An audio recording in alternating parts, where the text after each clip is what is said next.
Léa. J'ai envie de devenir une artiste indépendante et de créer ma marque de papeterie. Du coup, aujourd'hui, je vous montre comment je fais ma charte graphique. Donc, une charte graphique, c'est un peu un guide de comment présenter visuellement une marque. Donc j'ai travaillé en tant que graphiste, donc j'ai déjà fait un peu ça et tout. Je suis pas une experte, mais voilà. Et du coup, ce dont j'ai besoin, c'est d'un logo, de trouver les couleurs que je vais utiliser et de trouver des polices d'écriture et des petits symboles pour habiller tout ce que je fais. Donc ça va être sur mes contenus sur les réseaux sociaux, ce sera sur mes produits, sur mon site internet, etc. Pour l'instant, j'ai rien fait de tout ça, mais je préfère déjà créer la base, comme ça je suis pas perdue quand je commence, quoi. Une charte graphique, c'est ça, ça permet d'avoir une cohérence visuelle, donc que tout soit logique, qu'on comprenne bien que l'esthétique de la marque et l'univers. Et ça permet aussi de gagner du temps parce que du coup, quand on crée je sais pas, un post sur les réseaux sociaux, bah direct, on va voir la charte graphique, on se dit ah oui, les couleurs c'est ça, ça, ça, les polices d'écriture c'est ça, donc il n'y a pas ce choix à faire, c'est déjà fait. Là, j'ai commencé vraiment tout simple à faire une charte graphique sur Canva. Et le premier truc que j'ai fait, c'est de faire une petite slide sur Canva pour que je puisse tout regrouper. Donc c'est moche pour l'instant, mais on s'en fout. À la fin, on le rendra beau grâce à la charte graphique. Donc déjà, dans un premier temps, j'ai un peu recueilli des inspirations. Donc ça peut être bien... c'est pas obligatoire, mais moi je voulais un peu voir ce que les gens faisaient... que j'aime bien, juste regrouper à un endroit tout ce que j'aime bien et pour voir quelle direction je veux donner moi à ma marque. Et ensuite j'ai fait un petit mood board, donc je l'ai fait sur Pinterest et ensuite je suis venue télécharger toutes les photos et les mettre là. Pas forcément très utile, mais j'avais besoin de tout voir d'un coup. Et donc voilà, et donc là j'ai un peu essayé de faire genre mon esthétique à moi, qui je suis. Moi, ce que j'aime bien, c'est en gros les mots-clés un peu qui m'ont guidée, c'est matcha, cerise, framboise, pique-nique, un peu whimsical. Donc voilà, c'est tout ce que j'aime bien, les petits trucs mignons, les petits lapins.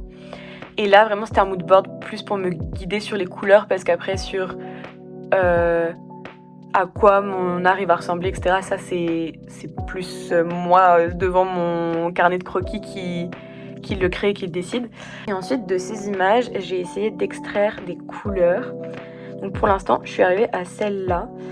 Et là, il faut que je fasse un peu des déclinaisons, etc.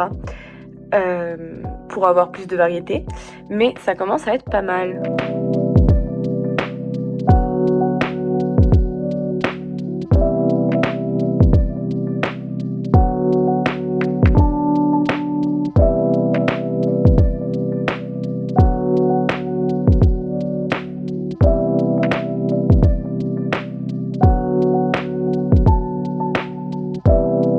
Voilà, je suis atterrie sur cette palette, donc ça en gros c'est les couleurs principales, et là c'est les déclinaisons, et là c'est les couleurs secondaires.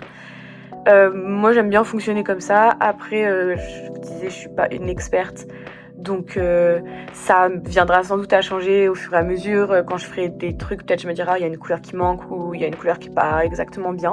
Mais là au moins j'ai une bonne base pour commencer. Alors du coup là j'ai avancé sur les polices, j'ai pas trop filmé, mais en fait j'ai juste... À chaque fois que je fais ça, j'écris un titre, un sous-titre et un texte. Là, j'ai pris un lorem ipsum. C'est un texte en latin que tout le monde prend genre comme base. Bref, pour imiter du texte. Et du coup, j'ai vraiment juste sur Canva parcouru des centaines et des centaines de polices jusqu'à ce que j'en trouve que j'aime bien. J'en avais mis plusieurs et ensuite j'ai choisi un peu par élimination. J'avais aussi celle-là, j'ai fait pareil pour tout à chaque fois, honnêtement. Il y a juste sur le texte où j'ai pris moins de temps parce que j'en ai trouvé une que j'aimais bien et je me suis pas trop pris la tête, sinon je me suis dit que j'y serais encore dans 3 semaines.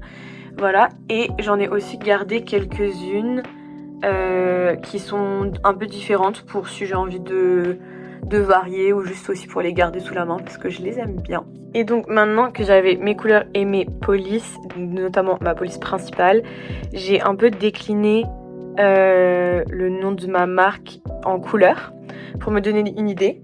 Donc c'est un bon moyen pour se dire est-ce que ça marche bien et tout, parce que si ça vous plaît pas, c'est qu'il faut repenser les couleurs ou le texte, etc. Là moi je suis bien contente, du coup je vais rester sur ça. La prochaine étape du coup c'est qu'il faut que je dessine le logo et que je fasse plusieurs déclinaisons pour voir comment je veux qu'il soit, voilà.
Donc là, j'ai fini mon petit logo.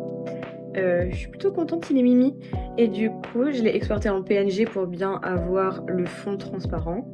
Et je l'ai ajouté sur ma charte graphique, du coup, avec un petit fond rose, comme ça, c'est trop chou.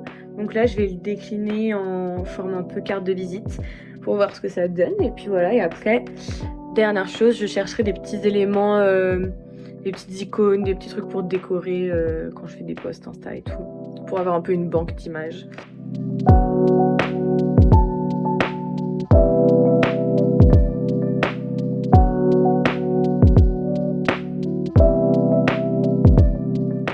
Alors, du coup, on est le lendemain et j'ai avancé sur ma charte graphique.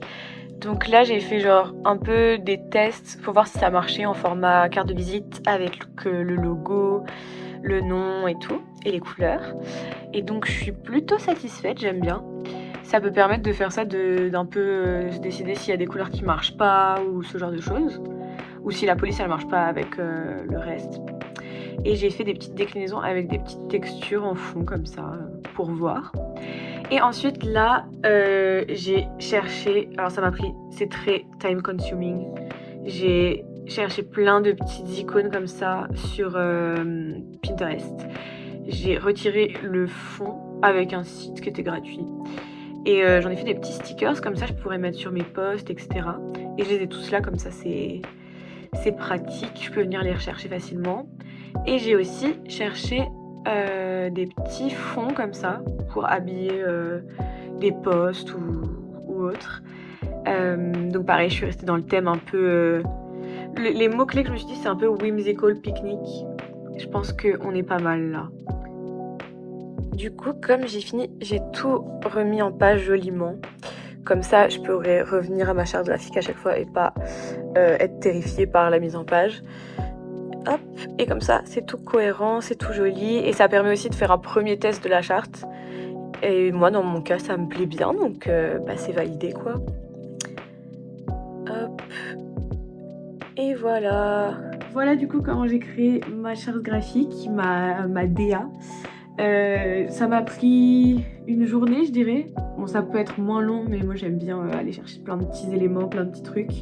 Ça peut aussi prendre beaucoup plus de temps parce que là c'était vraiment pas professionnel. Enfin, il y a plein d'autres choses qu'on peut faire dans une charte graphique pour des marques, genre bref, c'est des trucs que moi j'avais pas envie de faire, dont j'ai pas besoin et qui m'ennuient, donc je ne l'ai pas fait.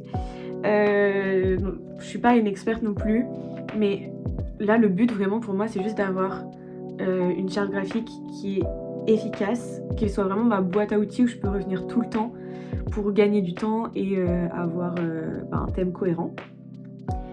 Et voilà, n'hésitez pas à donner votre avis en commentaire, que vous soyez expert ou pas, de toute façon c'est votre ressenti, donc si vous aimez bien ou si vous trouvez qu'il y a un truc qui cloche ou quoi, n'hésitez pas à le dire. Et voilà, à la prochaine fois!